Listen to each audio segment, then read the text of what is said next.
and stick policy is characterized by the use of both reward and punishment to induce cooperation. Ibig sabihin, ang kalakaran ngayon sa loob ng Malacanang, sinabi ko na to actually, before this general na nakausap ko, magsasalta siya in due time. Aakitin ka sa reward, which is, yun ang, for the past months, yun ang pinag-usap. Aakitin ka sa reward, na ito, makipagsabuatan ka, maging bagman ka, kolektahin mo to, di ba? Katulad nila Jay Santiago, nila Mel Robles, dyan sa PCSO. Kapag hindi ka naakit o hindi ka naintay sa reward, tatamnan ka ng kaso or iti-terminate ka o gugurgurin ka. Yun ang sabi sa atin ng general na nakausap natin. Ngayon mga kababayan, hanggang kailan kayo? Okay? Hanggang kailan kayo magtitiis? Lahat po kayo, whether you are rich or poor, may posisyon dyan sa gobyerno, may posisyon na ang intensyon ay para sa Pilipino. Demonyo ang nagpapatakbo sa Pilipinas. Okay? So, nang dudura, remember yung expose naman ni Attorney Glenn Chong na during their meeting, doon sa technical meeting nila during campaign, nawala yung internet, sinakal niya yung kanyang staff at sinasabi niya, bring back the internet. Yan ang ugaling Jejimon. At unprofessional, well, the fact na hindi siya taga-professional, the fact na nagsistik ng dila, ng lalaway, ng dudura, nagbabalahura, lahat. Wala siyang puwang dyan sa Malacanang.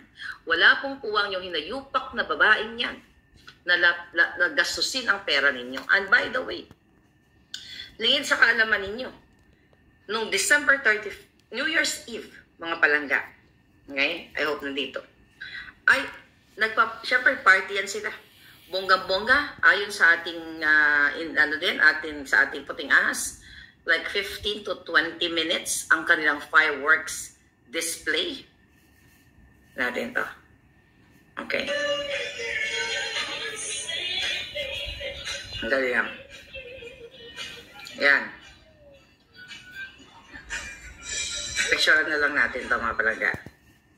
Kasi baka maano tayo. Okay?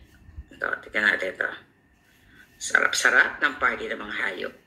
Okay? So ngayon, nagpa-party sila, wala silang pakalam, puro family lang at mga kaibigan nilang kasabwat nila sa panggagancho sa bayan.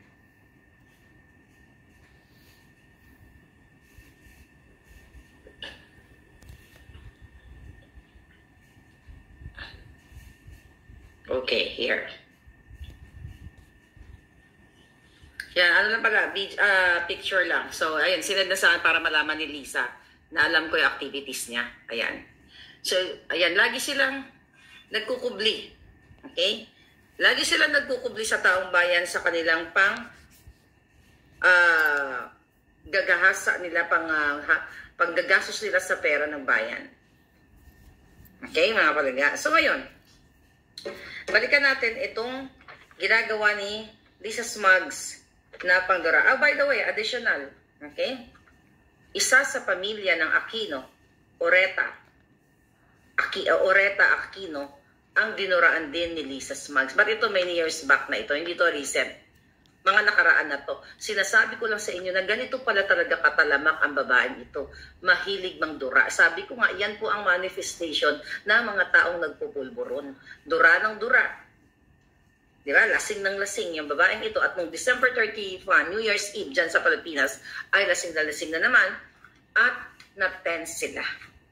Na-alarma sila, mga kababayan, kasi akala nila mag-showing na ang pulburon video ni Kuting.